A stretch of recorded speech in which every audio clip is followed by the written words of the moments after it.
कभी कभी आप ऐसा देखते होंगे ना कि कुछ बच्चे पढ़ने में बहुत कमजोर होते हैं लेकिन फिर भी वो परीक्षा में पास हो जाते हैं। और इस बात को तो मैंने पर्सनली भी रियलाइज किया है कि जब मैं डिप्लोमा करता था तो उस समय देखता था कि कुछ ऐसे हमारे दोस्त थे, कुछ ऐसे बच्चे थे क्लास में जिन्होंने कभी पूरी सेमेस्टर्स में कभी भी क्लास को अटेंड नहीं करते थे, लेकिन उसके बावजूद भी वो कंटिन्यू पास हो जाते थे। ठीक है। और कभी कभी तो ऐसा होता था कि कुछ पढ़ने वाले बच्चे से उनका ज़्यादा नंबर आ जाता था। तो आखिर में वो ऐसा क्या करते थे ताकि जो है वो पास हो जाते थे, जानेंगे इस वीडियो में। और मैं आपको बताऊं कि चाहे आप फिर कितना भी कमज़ोर पढ़ने में क्यों ना हो, कुछ काम आपको करना है अपने एग्जामिनेशंस की कॉपी में, ताकि जो है आप अच्छे तरीके से 100% पास हो जाए। ठीक है। और मैक्सिमम लोग इसी उपाय को करते हैं। तभी तो मैं देखता हूं कि कई बार जो बच्चे क्लास अटेंड नहीं भी करते हैं वो भी अच्छे तरीके से पास हो जाते हैं, और कुछ बच्चे जो कंटिन्यू क्लास अटेंड कर रहे हैं, होमवर्क भी कंप्लीट कर रहे हैं, प्रोजेक्ट्स भी अच्छे बना रहे हैं, लेकिन बावजूद भी वो ज़्यादा नंबर नहीं ला पाते। तो जो नंबर लाने का जो केस होता है ना, ये बिल्कुल अलग होता है। ठीक है। अगर आप ये सोचोगे कि जो जितना ज़्यादा तेज है उसका उतना ज़्यादा नंबर आ जाए, तो कई बार ऐसा नहीं होता है। ठीक है। कम पढ़ने वाले, कम तेज बच्चे भी जो है अच्छा नंबर ला देते हैं।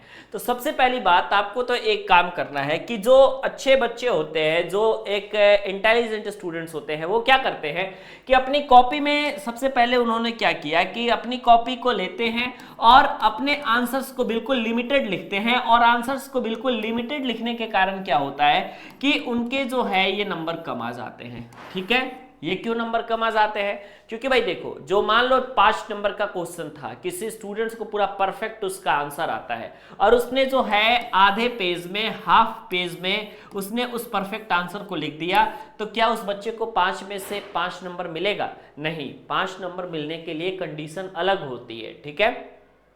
5 नंबर अगर आपको लेना है तो आपका एक्सप्लेनेशन 2 पेज से अधिक होना चाहिए। अब चाहे कितना भी परफेक्ट एग्जाम्पल हो, कितना भी परफेक्ट आपका आंसर हो, वो मैटर नहीं करता। आपने कैसे रिप्रेजेंट किया और कितना ज्यादा आपने लिखा है, ये भी मैटर करता है। ठीक है। तो इसीलिए तो मैं कभी कभी देखता हूं कि कुछ बच्चों की कॉपियां जो हैं वो पूरे सेमेस्टर की कॉपी जो है उनकी 13 से 14 पेज में ही उनकी कॉपी पूरी तरीके से खत्म हो जाती है, और कुछ बच्चे 30-35 पेज लिख के आते हैं।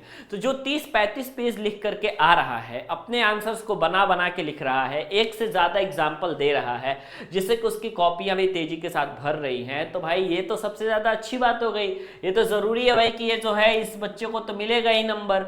और ये जो 13-14 पेज में अगर आप कॉपी को खत्म कर देंगे, तो कई बार ऐसा होता है ना कि बच्चों को जनरल मार्किंग की जाती है। ठीक है। जनरल मार्किंग का मतलब होता है कि जितने 60-65 कॉपियां हैं, किसी के पास टाइम नहीं है, टीचर्स के पास टाइम नहीं है, मैनेजमेंट के पास टाइम नहीं है, तो ऐसे नॉर्मली देख लिया जाता है पलट के कि बच्चों ने कितने आंसर्स, कितने पेज लिखे हैं। ठीक है। अमूमन इस तरीके से कर दिया जाता है कि 20 पेज से ज़्यादा जितने बच्चों ने लिखा है उसको एक अच्छे नंबर से पास कर देते हैं। उसके बाद जो 15 पेज, 17 पेज से ज़्यादा लिखा रहता है उसको एक अलग ग्रेड से पास कर देते हैं। कई बार ऐसा होता है जिसको हम नॉर्मलाइज मार्किंग कहते हैं, नॉर्मल मार्किंग आपकी हो जाती है। तभी तो कई बार देखते हैं कि मैथ के पेपर में, केमिस्ट्री के पेपर में, फिजिक्स के पेपर में आपको ये देखने को मिलेगा कि कई बार पूरी की पूरी सेमेस्टर्स में बच्चों को फेल कर दिया जाता है, या फिर सबके कॉमन नंबर आ गए 18, पूरे क्लास के ही 18 आ रहे हैं, पूरे क्लास के ही 22 आ रहे हैं, या फिर पूरे क्लास के 7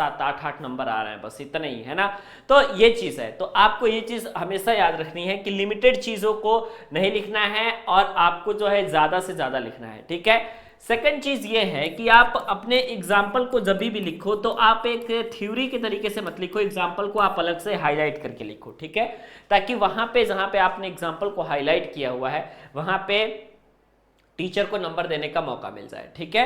आपकी जो थ्योरी रहती है उसका एक्सप्लेनेशन आप लोग करते ही हो, आपकी थ्योरी का एक्सप्लेनेशन होता है, उसके बाद आप एग्जाम्पल देते हो, उसके बाद जब आप डायग्राम बनाते हो तो पूरा डायग्राम बनाने के बाद नीचे उसका एग्जाम्पल, उसका एक्सप्लेनेशन कि आपने एक्चुअली में क्या लिखा हुआ है, ये सारी चीज़ें अगर आप बोल्ड लेटर में लिखोगे, ये सारी चीज़ें अगर आप हेडिंग वाइज लिखोगे तो आपको ज़्यादा नंबर मिलेगा। ठीक है। तो ज़्यादा नंबर अगर आपको लाना है तो चीज़ों को हेडिंग वाइज लेकर के चलना पड़ेगा। अगर आप हेडिंग वाइज लेकर के नहीं चलेंगे, पूरी की पूरी ऐसे कॉपी में थ्योरी टाइप का भर देंगे, तो भी आपको नंबर कतई मिलने वाला नहीं है। ठीक है। नंबर लेने के लिए कॉपी को रिप्रेजेंट करने का तरीका भी आपको आना चाहिए। ठीक है।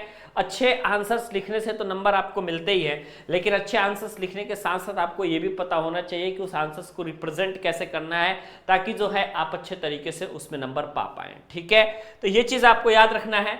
तो पहली चीज़ ये हो गई कि आपको अपनी हैंड राइटिंग, सेकेंड चीज़ आपकी ये हो गई कि आपको पूरी कंप्लीट लिखनी है, पेज नहीं छोड़ने हैं। अगर आप पेज छोड़ करके आओगे उतने नंबर से फेल हो जाओगे, ये याद रखना है। पेजेस आपके पूरे भरे होने चाहिए और एग्जाम्पल और डायग्राम आपका होना चाहिए। अगर आपका डायग्राम आपके पेज पे नहीं है तो फिर आपको नंबर नहीं मिलेगा। अब आपको अगर किसी चीज़ से रिलेटेड कोई डायग्राम याद भी आ रहा है ना, अगर वो चीज़ उससे रिलेट कर रही है तो उसको आप बना दो। ठीक है, क्योंकि अगर आप खाली छोड़ के आओगे तो नंबर वैसे भी आपको नहीं मिलना है, लेकिन अगर आप कुछ उसमें करके आते हो तो निश्चित तौर पे कुछ ना कुछ नंबर आपको जरूर मिल जाएगा। ठीक है, तो नंबर लेने का ये तरीका आपको फॉलो करना पड़ेगा, तब जाकर के आपको सेमेस्टर्स एग्जाम में नंबर मिलेंगे, अन्यथा नंबर बहुत मुश्किल से मिलते हैं एग्जाम में। इसीलिए तो बच्चे ज्यादा तौर पर देखे जाते हैं कि फेल हो जाते हैं। तो आप ऐसी गलती बिल्कुल मत करिएगा और पूरी कॉपी आराम से अपने लिख कर आइएगा, फिर चाहे आप पढ़ने में चाहे कितने भी कमजोर क्यों ना हो, एक निश्चित मार्क्स से आप जरूर पास हो जाएंगे। ठीक है, वीडियो कैसा लगा कमेंट करके हमें जरूर बताइएगा। मिलते हैं आपसे नेक्स्ट वीडियो में।